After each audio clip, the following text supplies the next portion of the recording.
All right.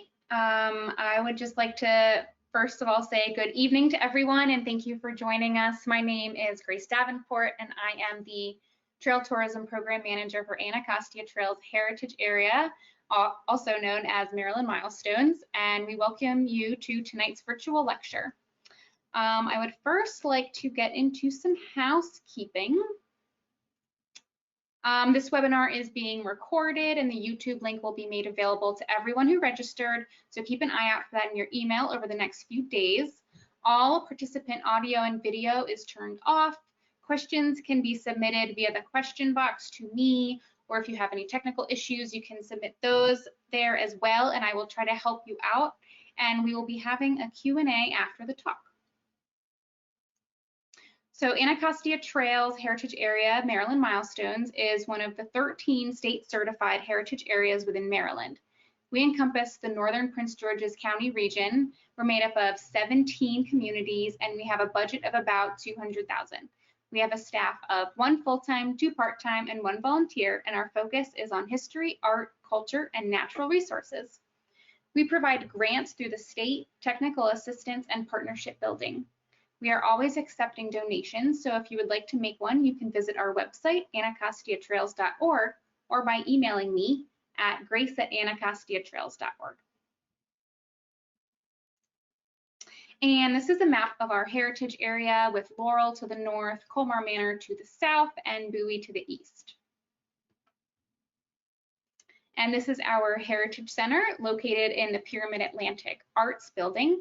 And unfortunately, the car is no longer there. And I just want to bring your attention to 2 of our upcoming programs. The first is Managing Maryland's Historic Bridges. If you were with us for our Green Book webinar, Ann Bruder, who did the first half of that presentation, she will be giving the Historic Bridges presentation, and then Still Changes Artist Talk on April 14th. That's a new exhibit that's going up in the Heritage Center, and that should be up by the middle of March. So tonight we will hear from Susan Pearl, historian. She will review the fascinating life of Portia, Booker T. Washington's oldest child, her youth at her father's Tuskegee Institute, her education in the United States and Europe, her career as a concert pianist and teacher, her marriage and family, and her brief residence in Prince George's County. This illustrated virtual lecture is also co-sponsored by the Prince George's County Historical Society. Susan Pearl worked as a historian planner for the Maryland National Capital Park and Planning Commission for Prince George's County for 30 years and now serves as historian for the Prince George's County Historical Society. She is the author of more than 10 publications on historic buildings and communities in the county, and her work included the beginning of the county's Black History program. She discovered Portia Washington Pittman in the early 1990s while researching and writing the history of Fairmount Heights, an early Black community in Prince George's County, where Portia and her husband, architect Sidney Pittman, lived. And Ms. Pearl has continued research into Portia Washington's fascinating life and musical career.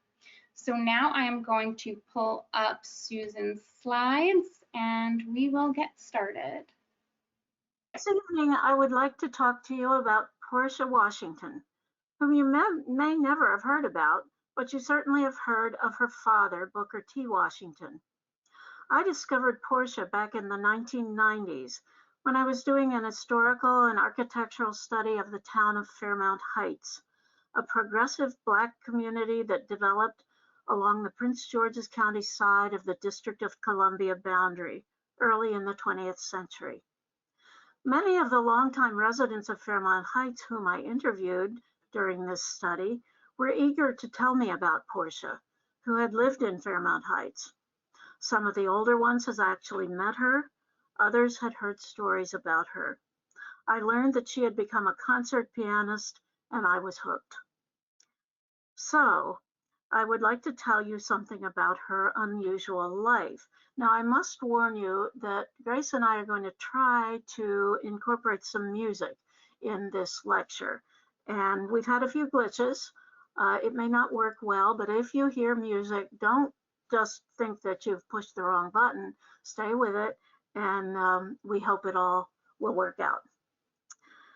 All right, I want to talk to you about Portia, but really to talk about her life, I have to start with her famous father.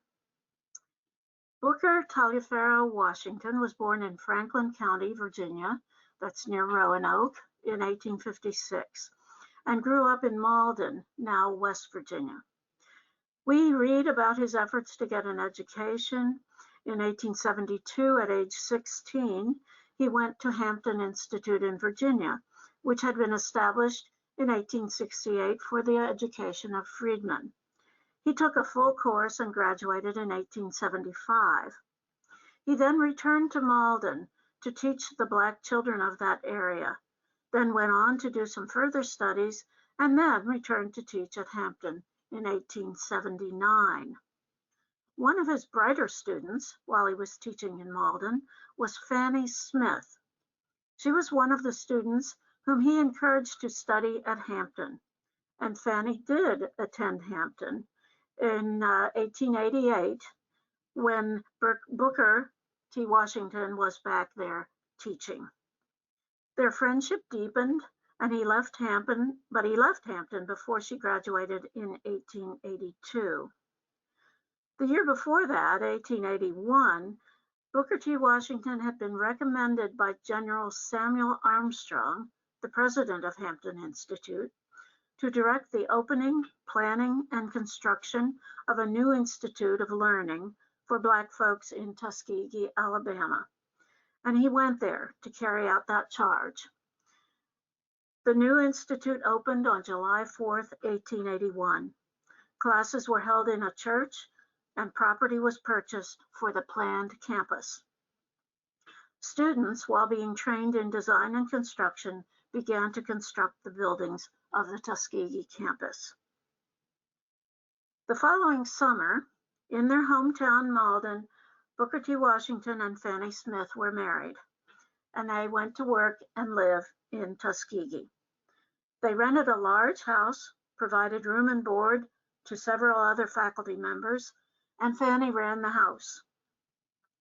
Their daughter, Portia Marshall Washington, was born in June of 1883, but Fannie did not live to see her daughter's first birthday.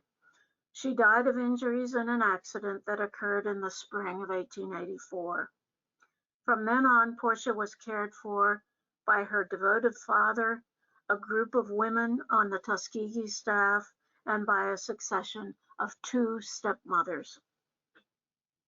In the summer of 1886, Booker T. Washington married Olivia Davidson, a well-educated young woman of color who had begun teaching at age 16 in Tennessee and then enrolled at Hampton and graduated in 1879.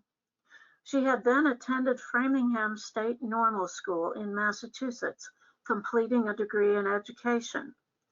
Washington had hired her as assistant principal at Tuskegee, where she also taught science, literature, and bookkeeping. She was a very great help to Washington in running the new institute, and in a few years, 1886, they married. Booker T. Washington and Olivia had 2 sons, Booker T. Jr. and Ernest Davidson, who was known as Davidson or Dave. But soon after Davidson's birth, in the spring of 1889, Olivia, who had never been strong, sickened and died.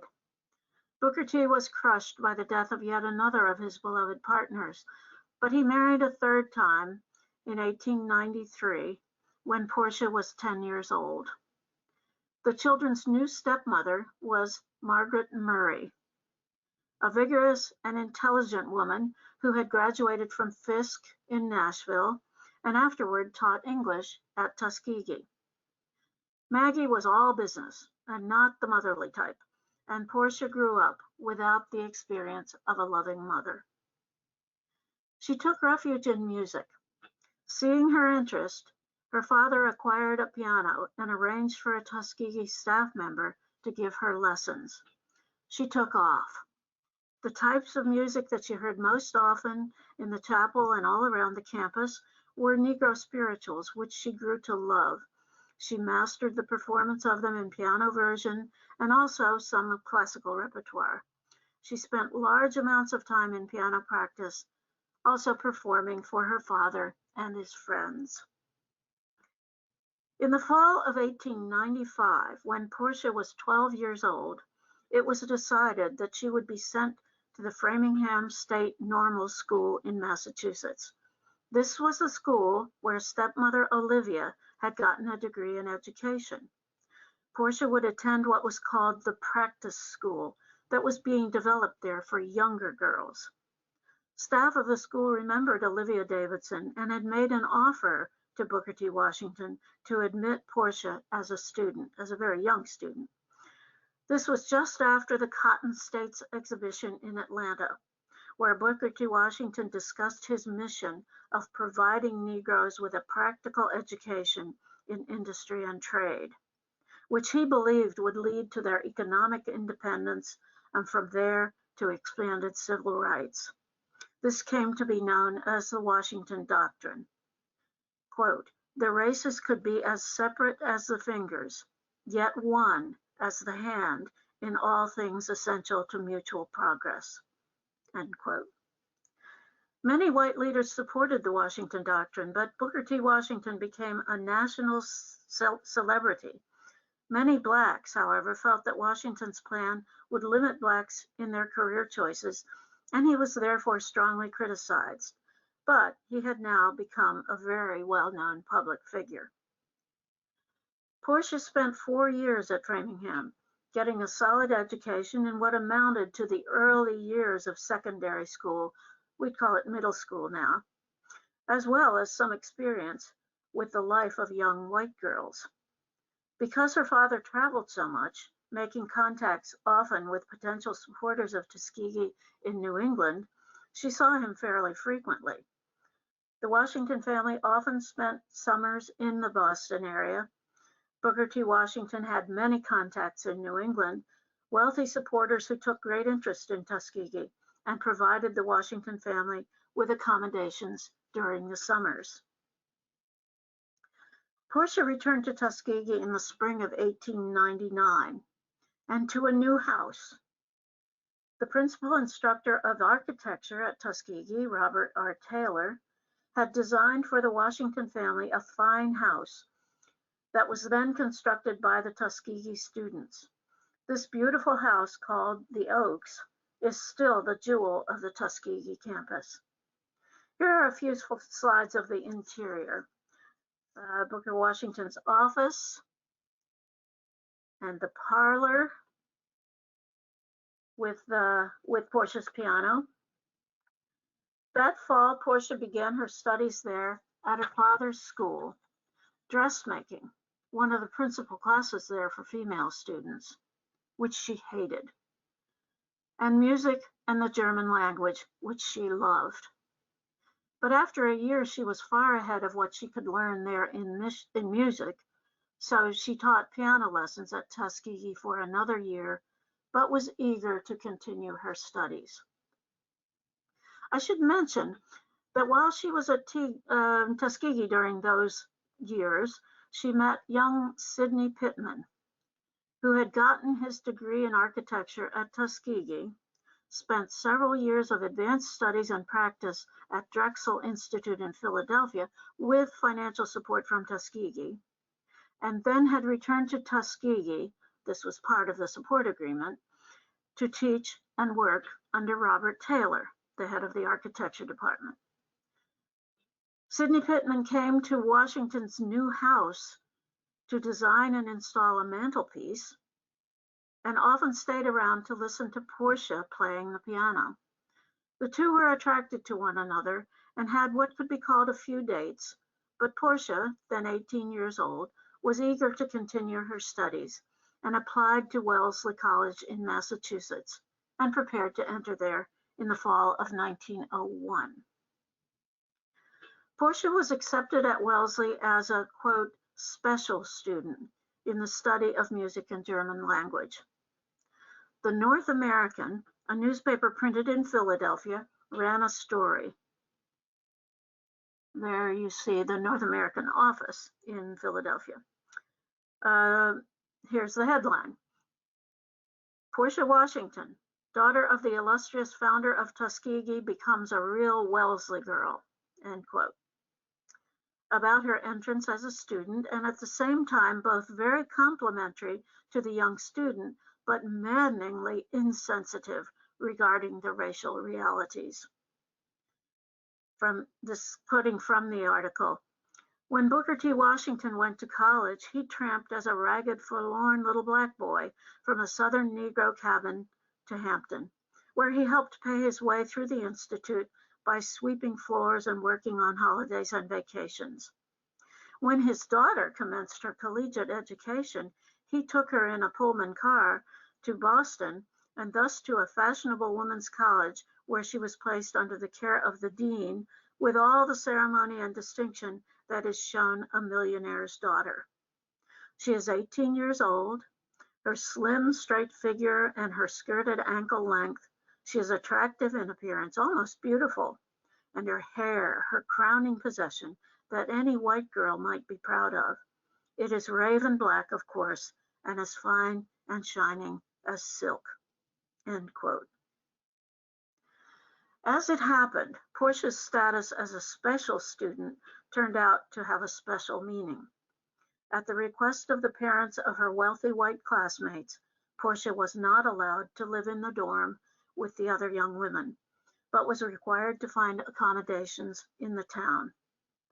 Consequently, although she loved her music studies and made good progress there, as well as in her study of the German language, she was very lonesome and chose to leave Wellesley at the end of the first academic year. She returned to Tuskegee in the spring of 1902 and began to make other plans. With her father's advice, she settled on Bradford Academy, actually a sort of junior college, in Bradford, Massachusetts, which had a very strong music department. Until that time, Bradford had never admitted an African American or a Jew, but Booker T's association with a member of the Bradford Board of Trustees assured Portia's admission. It turned out to have a very positive outcome. Bradford was good for Portia.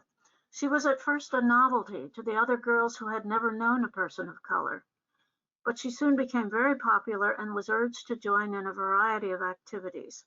Her musical abilities made her essential to many of the students' projects, and she happily accompanied just about every event. Here she is with the Bradford Mandolin Club. She's on the right, not holding a mandolin. She was the pianist.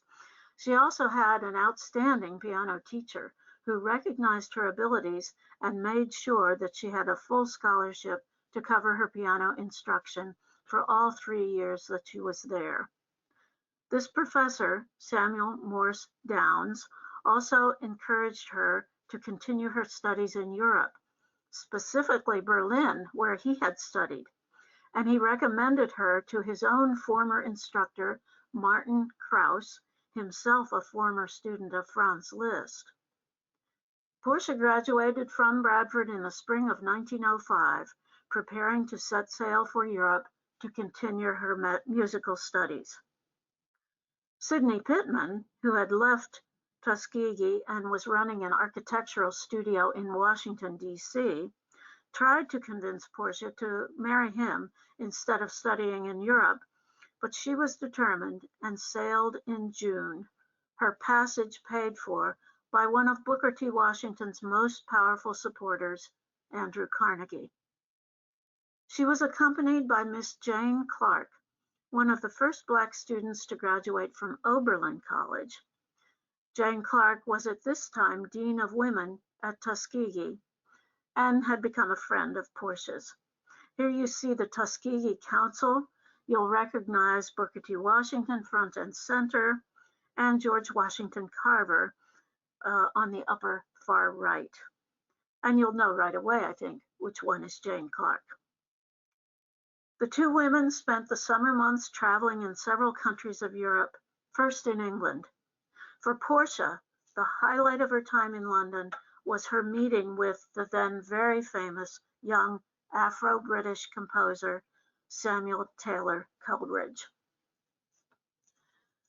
Coleridge Taylor was at that time at the height of his fame as a composer.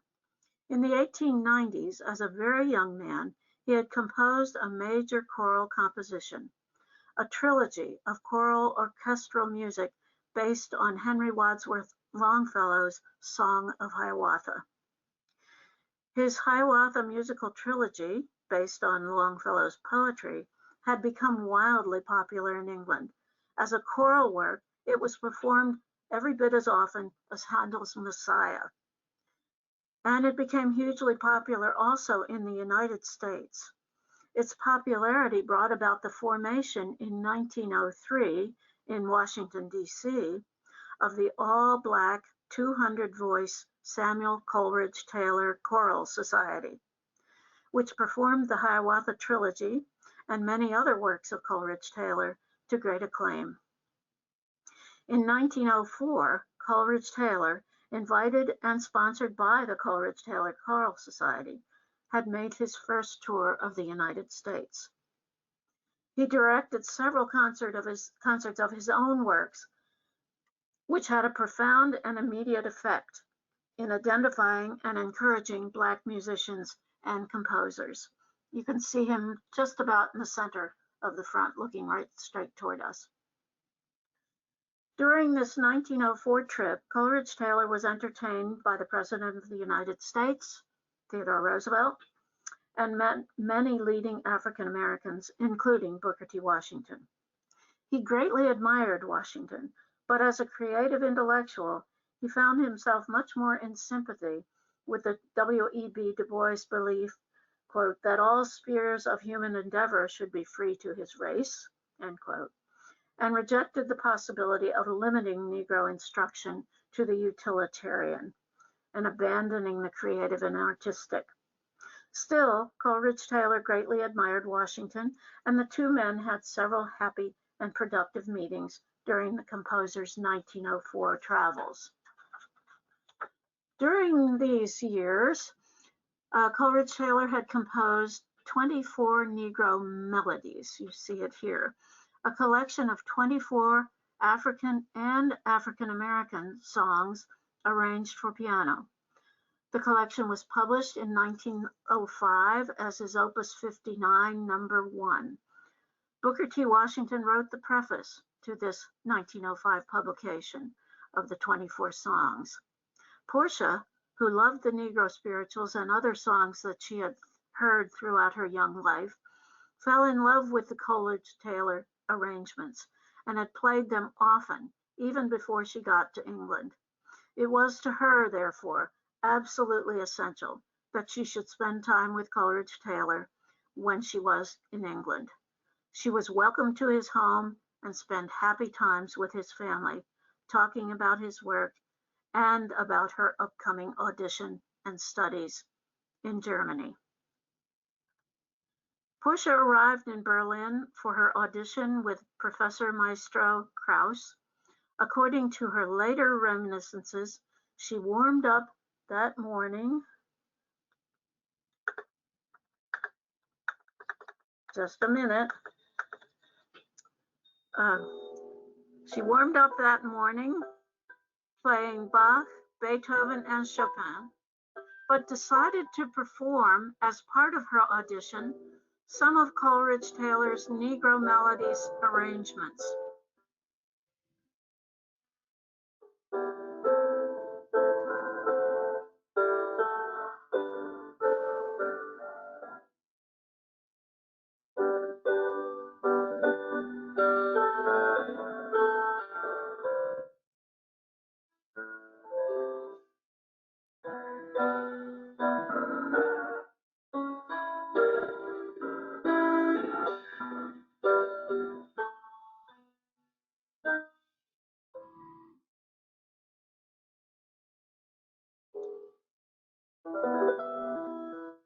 It was a wise decision.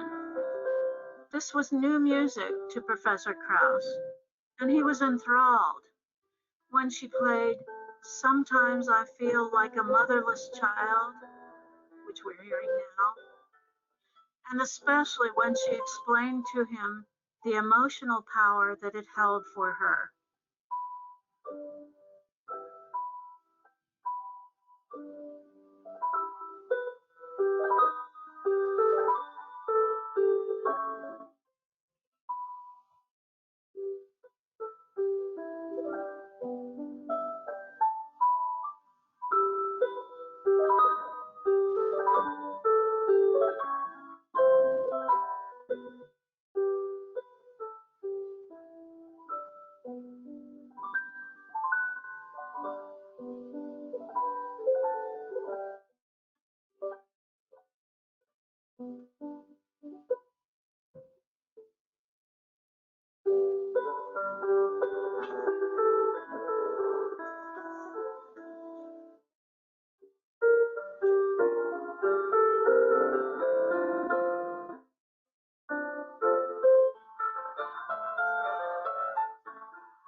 This was new music to Professor Krauss, and he was enthralled when she played "Sometimes I Feel Like a Motherless Child," and especially when she explained to him the emotional power it held for her. At his request, she played more of the Negro melodies of Coleridge Taylor, and Professor Krauss welcomed her as his new student.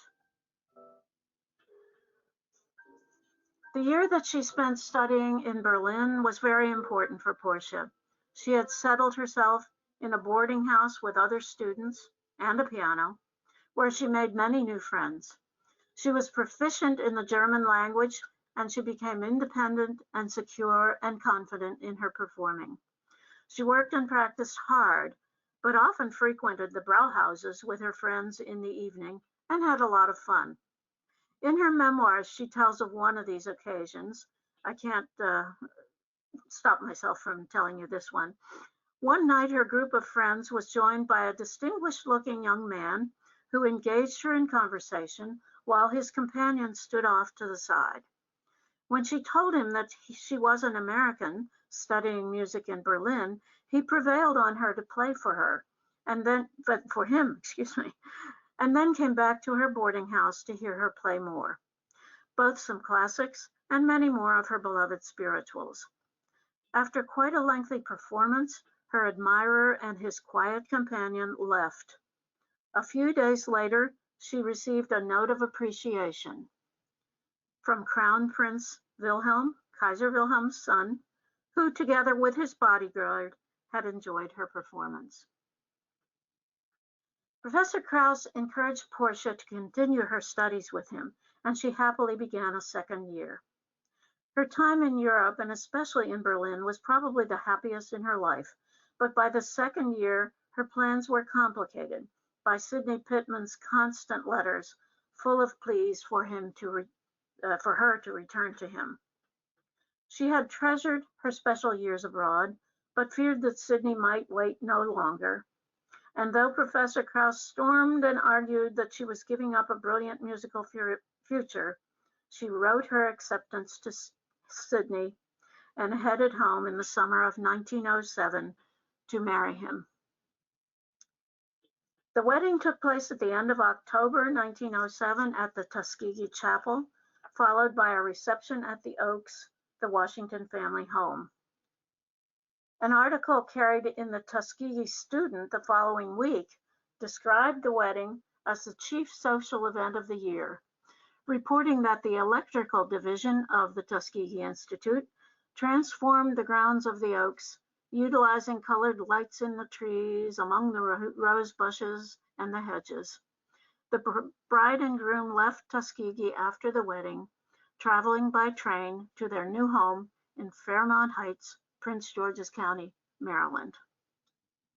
For his new bride, Pittman had designed and constructed a simple but handsome frame dwelling in the new residential Black community developing at that time on the northeast boundary of the District of Columbia. They called their house Little White Tops, probably from its prominent high setting overlooking the district boundary. As a wedding present, Booker T. Washington presented his daughter with a Steinway piano for the new house, and in this house the Pittmans entertained on the many occasions that their famous father visited Washington. Sidney Pittman maintained his architectural studio a short distance away in the District of Columbia, and his business was going very well at the time. He had won the competition for design of the Negro building at the Jamestown Tercentennial that opened in the spring of 1907 to considerable acclaim. His name was well known, and he was receiving multiple architectural contracts.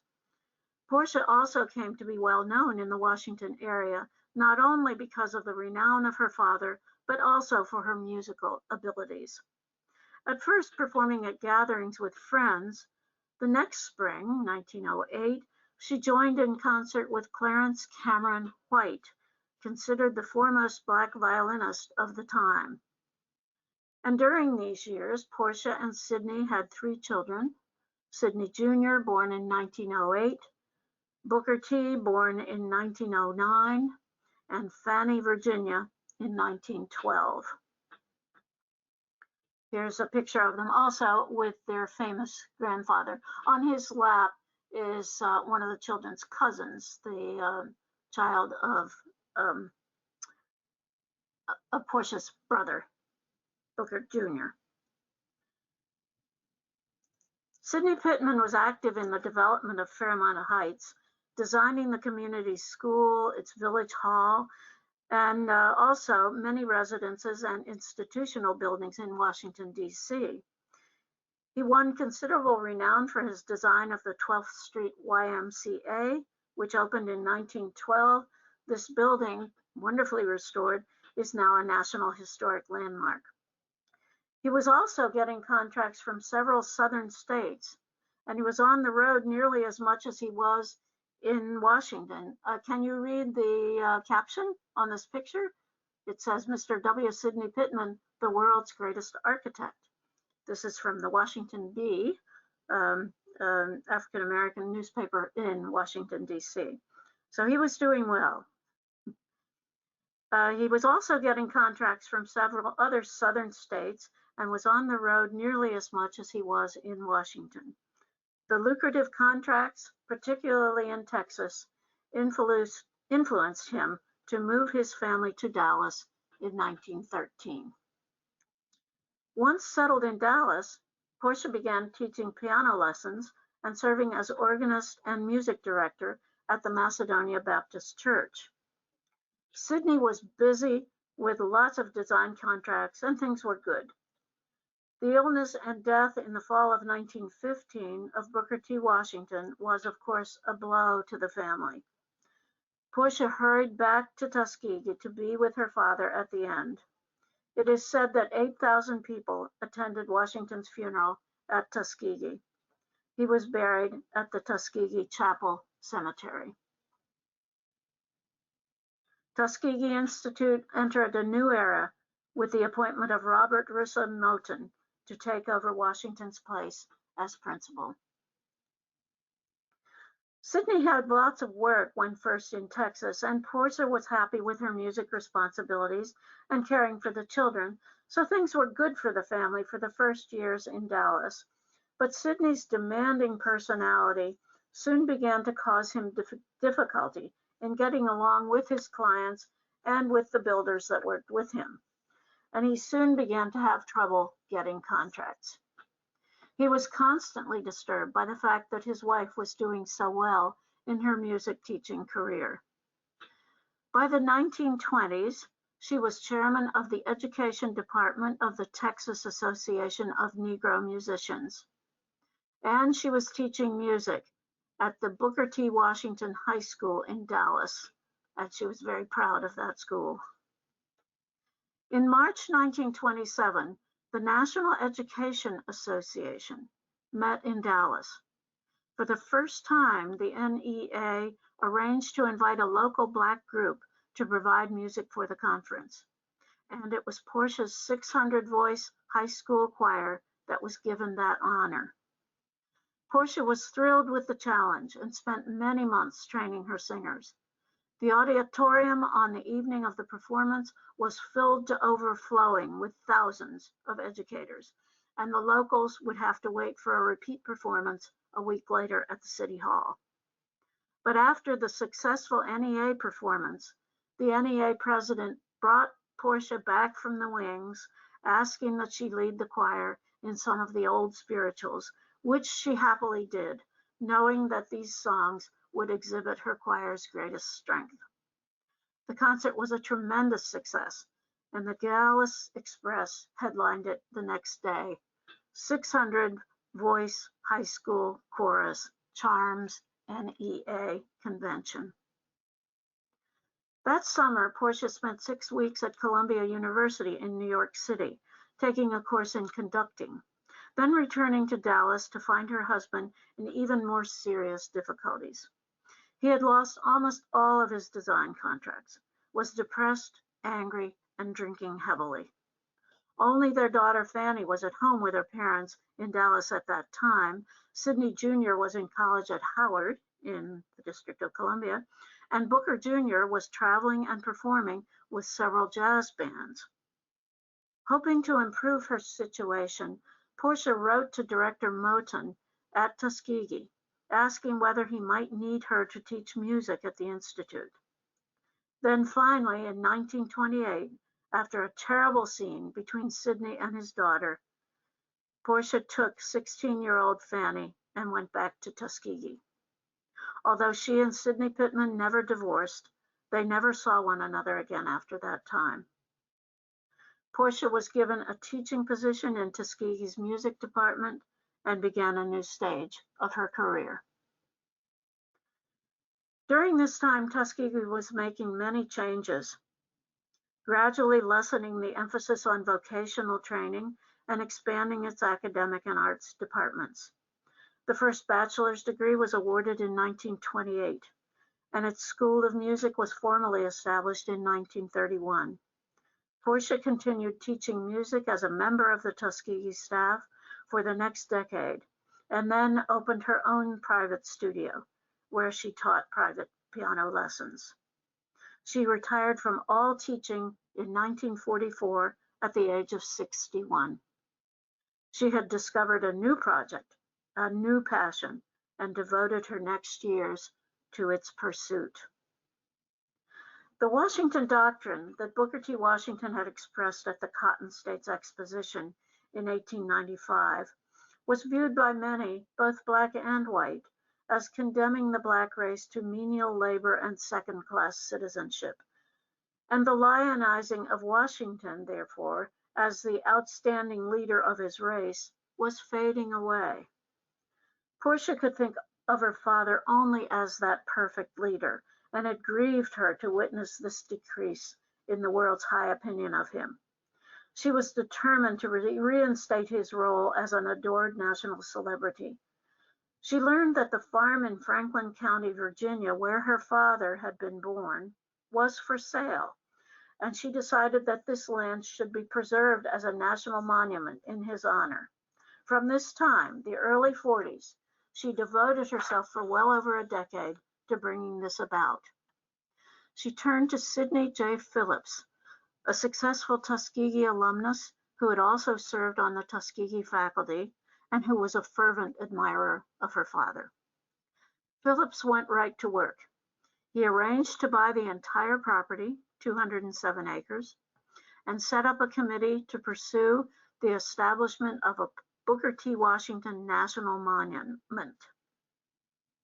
With the assistance of the state of Virginia and approval of the United States Congress, plans moved ahead. There were still many difficulties and near insurmountable problems, but in the end, Portia was present when the ribbon was cut at the opening of the Booker T. Washington National Monument on July 27, 1957. But back in 1949, during her efforts in the National Memorial Project, Portia had left Tuskegee to live with her older son, Sidney, where he worked in Washington, D.C. She used her proximity to the District of Columbia as she worked on the monument efforts. And she remained in the District of Columbia pretty much the rest of her life and spent many of those years in efforts to maintain her father's reputation as a national celebrity.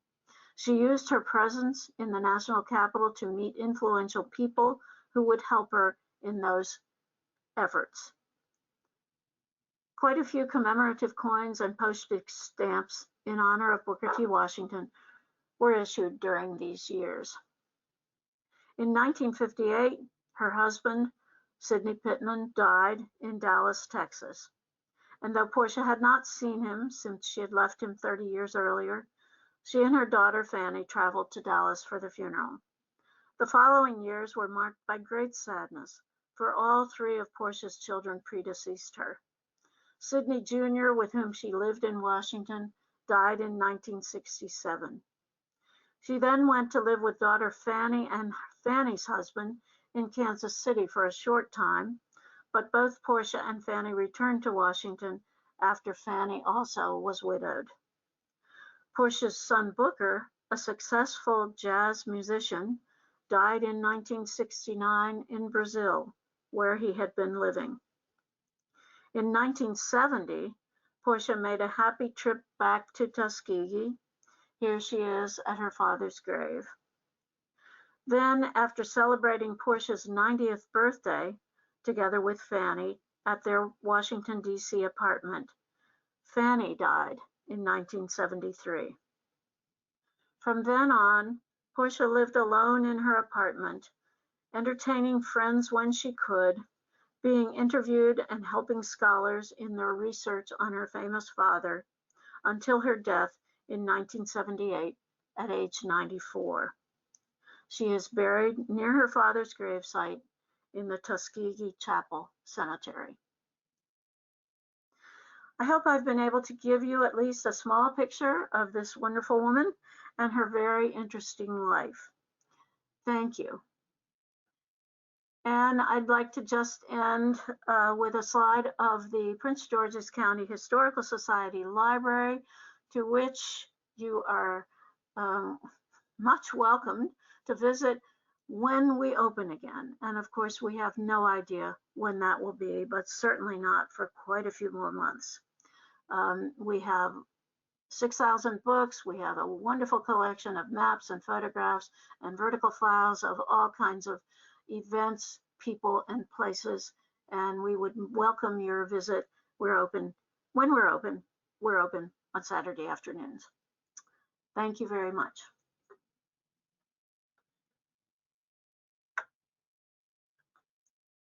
Thank you, Susan. Wow, what an incredible story. I was afraid that the story was over when she left Berlin, but I'm very glad to hear that it was not over.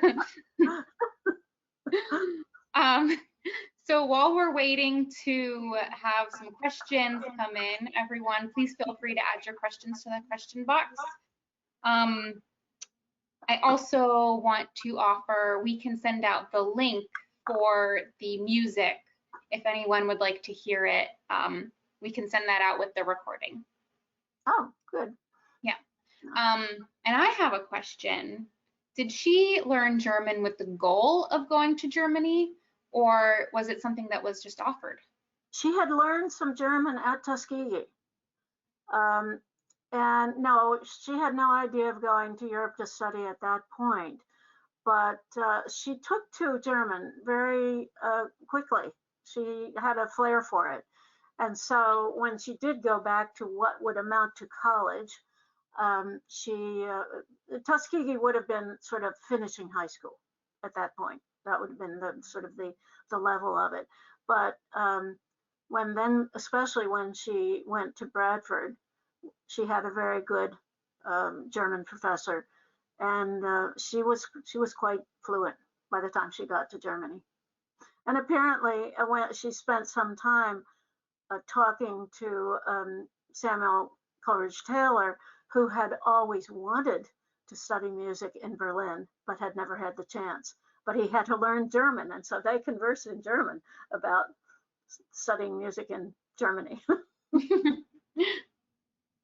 And we do have a question. Did Portia keep diaries or journals? Not that I know of. She did some writing, and she did a lot of interviewing. And so that almost amounts to a journal. And then, of course, she appears in the voluminous collection of Booker T. Washington's papers at the Library of Congress. Though and mostly she appears in her father's letters. So there are not too many of hers that I know of. Thank you. This is a good one. Is the house that Pittman designed for his family in Fairmount Heights still standing? Unfortunately, no. It was until just, I should remember exactly what year, I would say 8 or 9 years ago, maybe 10 years ago. It was in very bad condition. It had not been cared for by the last couple of owners, and it had serious foundation problems, which is hard to fix. And then there was a fire, and finally, some years ago, a little more than 5 years ago anyway, it was demolished. It was right there on Eastern Avenue, looking into the District of Columbia from a high point, so it had a good view. Mm-hmm. Did Portia maintain any contacts in Fairmount Heights after she left? Yes, she clearly did, because they left in 1913. I don't know how many times they came back before she returned to Tuskegee in 1928. But of course, when she moved back to Washington, she still had friends in Fairmount Heights. And when I was there in the 90s, in 1990 or 91, there were people there who had known her after she came back in 1949 and was living with her son in the District of Columbia. And apparently she would come out to Fairmount Heights often to see her friends and would perform, would play the piano for any occasion. She was much loved. Yeah, it certainly sounds like it. We have a couple people saying thank you for such a good story.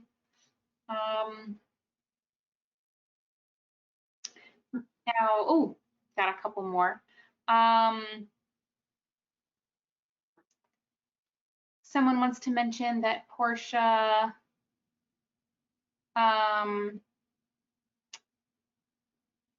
this person's great-grandfather was an associate of Booker T. Washington. Wow. Okay. Is that Pat? Yes. Hi, Pat. Yes, and I am told that my friend has a picture of herself with Portia. Wow. And I'm looking forward to seeing that. Wow.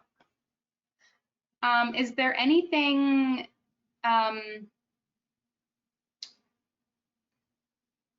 about her musical legacy? Did she leave behind any famous students? Oh darn, I should have known somebody would ask that. I'm trying to remember.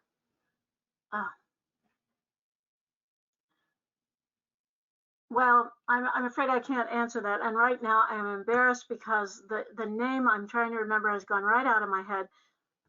He was much better known for his writing, and she said so. He was a devoted piano student, but he wrote better than he played. And he, as it turns out, he became well known as a writer. And his name will come to me the minute we close this down, of course. If whoever it is who's asking, who wants to know, I will look it up, and maybe it'll come to me even suddenly in the middle of the night. Who knows? Ralph Ellison. Okay. That's, he was a better writer than a piano player. Okay. Now, and I don't, she did mention a few other names, but I am afraid I didn't record them. Mhm. Nobody super famous. Someone says they looked up Portia on Wikipedia and there's not a lot on her, so this might give someone cause to go add a Wikipedia page for Portia. Oh, there's a thought. Okay. Someone said, asks, did Portia leave a catalog of her music? You mean of the music she played? As far as I know, yeah. she did not compose. Okay. But, no, and that's one thing that's very frustrating because she talks about she's playing Brahms and Beethoven and Chopin, but she doesn't say what. The only thing I know that she played in a concert was the Chopin Revolutionary Etude. And that is a very demanding piece, so you can get an idea from that. But no, I don't find in writing lists of the music that she was best known for. She just mentions the composers and doesn't tell exactly what.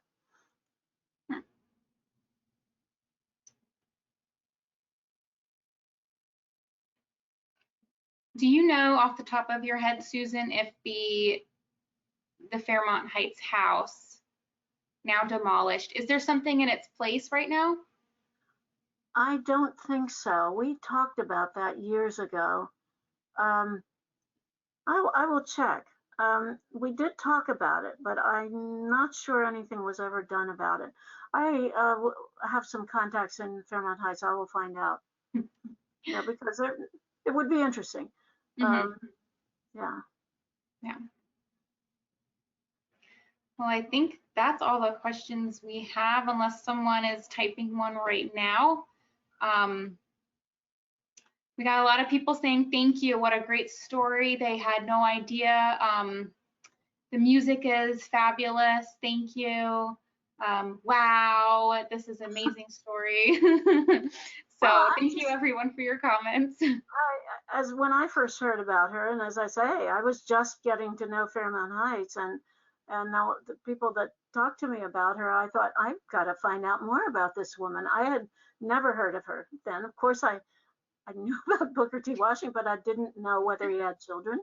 And and then when I went to Tuskegee several years ago for a conference, I made it a point to spend a lot of time in the Oaks, which is a beautiful, beautiful house. And of course, there is so much there about the family. And it was wonderful to just sort of imagine what it had been like when she was growing up in that house. Mm-hmm.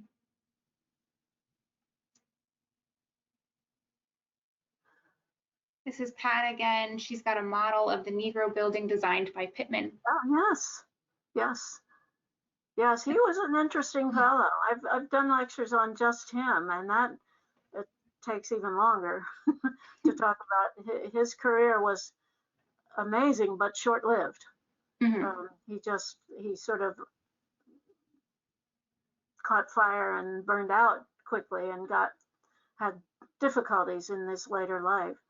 But yeah, he was impressive. The greatest architect in the world. Mm-hmm. Yeah. Someone says this would be worthy of a documentary.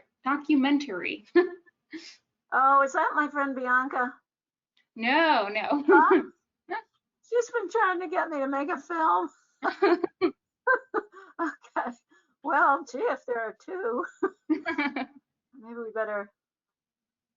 Well, yeah, it's an interesting story, and you know, I'm sure there's a lot more to learn about her if I really poked and prodded some more. Mhm. But people seem to enjoy just knowing about her. Yeah, yeah.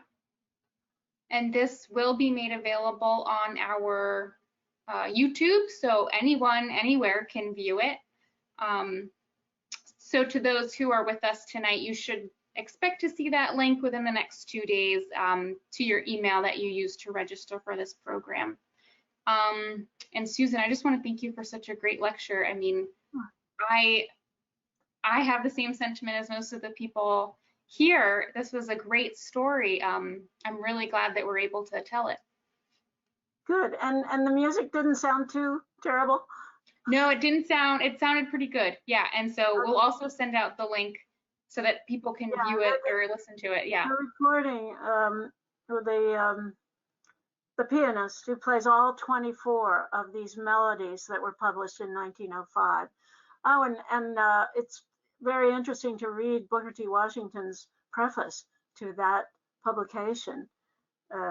I am told that Jane Clark, the young woman who went with Portia to England, and I forgot to mention that Jane came back as soon as she got Portia settled in Berlin, so she didn't stay for 2 years.